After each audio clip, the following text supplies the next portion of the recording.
Hey everyone, my name is Chasen J. Miles, and for those of you who don't know me, I'm actually a real estate agent here in Dallas, Texas.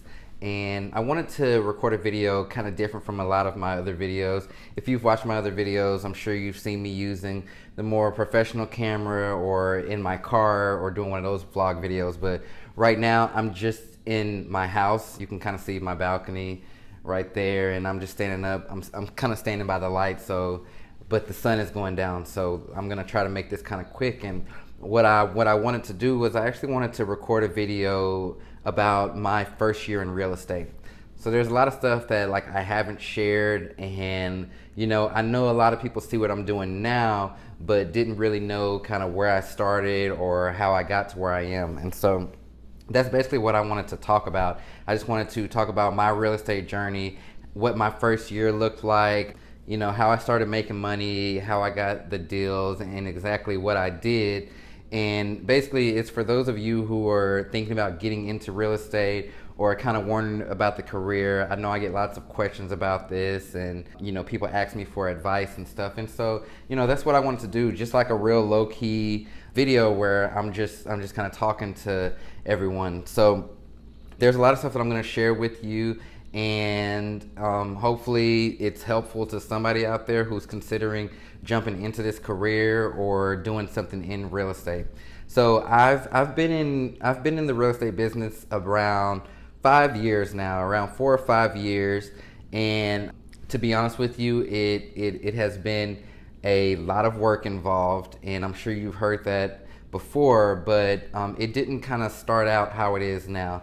Luckily, I made sacrifices and I did what I had to do, but it wasn't always like this. So when I first got my license, what I had to do was I had to join a brokerage. And so what I did was I got on YouTube and I looked for other advice, and I read blog articles and just got on different websites and got advice from people about what brokerage should I join. And a lot of people said, join this brokerage for the training or join this brokerage for the marketing and stuff like that. But as someone very new and not knowing what to do, I figured that I needed training. And so that's what I chose to look for. I wanted to look for the brokerage that had the best training from what everyone was saying. And so I went and joined a brokerage, and I'm not gonna name the name because I don't really have anything bad to say about them, but I joined that brokerage because a lot of people said that the training was what it was supposed to be. So I got in and I signed all my paperwork. I didn't really know what a lot of the stuff meant in the paperwork and what I was signing. I didn't really understand the whole fees. I just knew what commission meant because that had come up in a couple conversations, and I was just kind of concerned about what split I was at. So I joined that brokerage, and there was probably around 300 agents or so at that brokerage, which sounded fine to me because I was like, maybe this is the place that everyone wants to be. And so I joined that brokerage and got into their training program, and I asked all the questions that people say to ask, about the mentorships and about the training and the marketing and the splits, and I asked all of that. So it all sounded fine to me. So I got in, and I went to the training classes. I got the knowledge that I think that I was supposed to get, but I would show up to the office every day, and I realized that nothing was happening.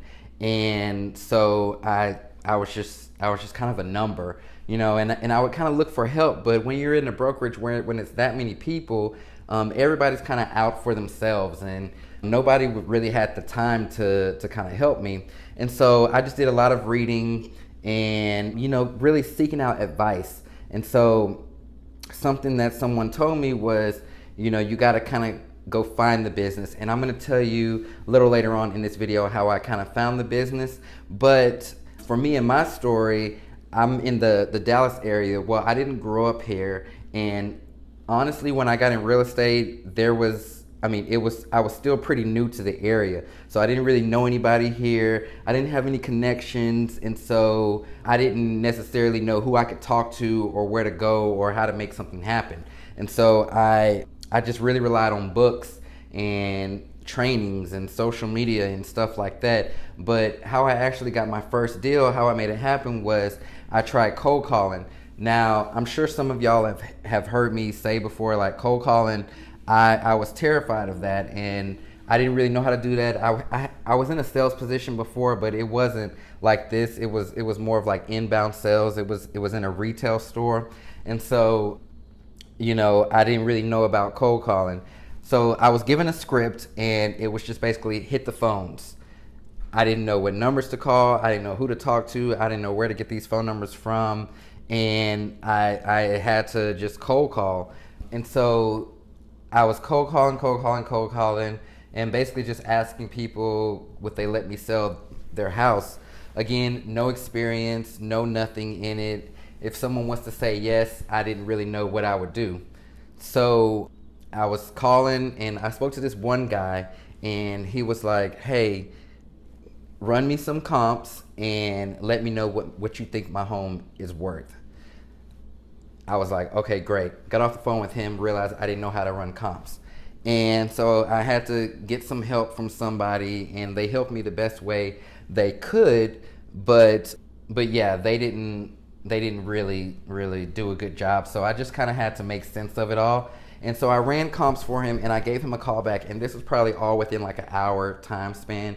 I gave him a call back, and he basically told me, I'm gonna give you my house to sell. And I was like, yay, yes sir, like sounds great.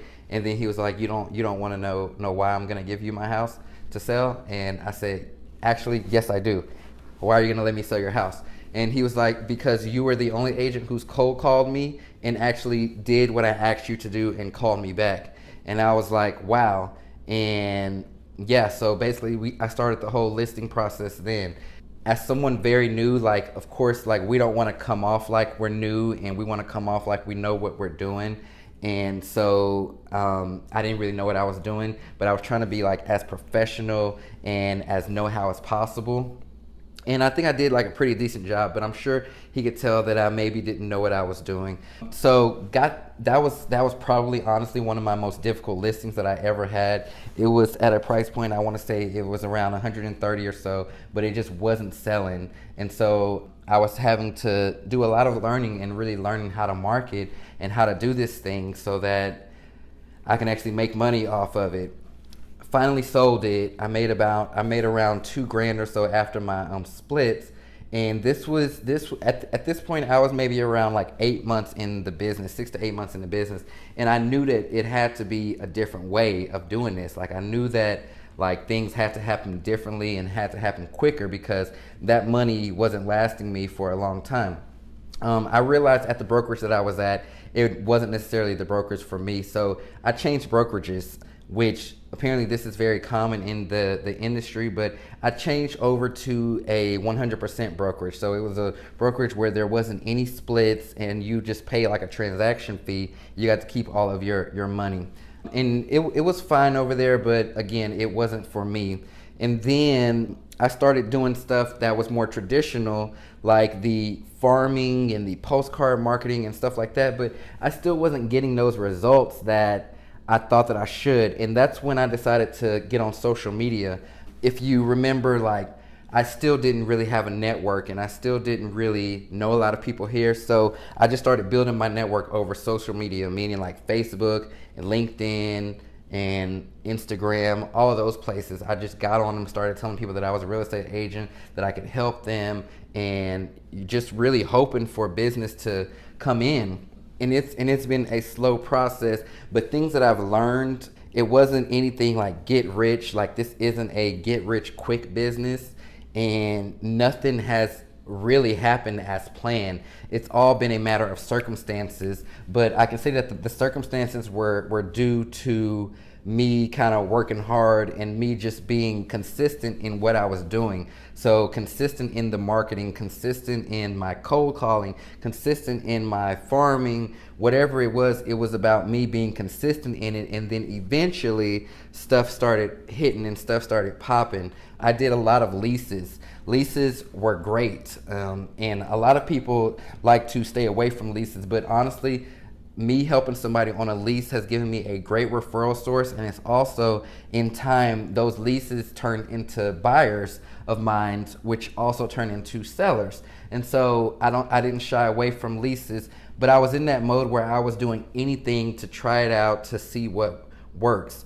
Fast forward to today, so that was pretty much my first year. I had one transaction my first year, but each year after that, it's literally been like a snowball effect, and things just keep happening, keep happening, keep happening. And I know it's all because of not just what I did that first year, but what I continue to keep doing. And that's a very strong thing in this business, and I feel like that's what makes some people succeed in it, because they're highly consistent in their activities, whether it's, you know, getting up in the morning, reading the paper, or reading your books at the end of the day, recording your videos, sending out your postcards, whatever it is, just being extremely consistent in there. And so if you're planning on getting in real estate, or if this is your first year in real estate, that's what I would tell you. Like, whatever you're trying out, whatever you're doing, like, do it and keep doing it and keep doing it and keep doing it and keep doing it. If others have told you that it works, it probably does work. It's just a matter of you getting the results that they got. And of course, we know results may vary, but I'm pretty sure you'll get something if you stick at it. It's so easy to give up on something quickly, even in real estate in general. Like, there's not many careers and not many jobs where someone would wait 6 to 8 months or a year for a paycheck, you know, and then not even know where their next paycheck is going to come from after that. And so it's just one of those things that as long as you're consistent in the business and consistent with your activities, you'll get consistent results.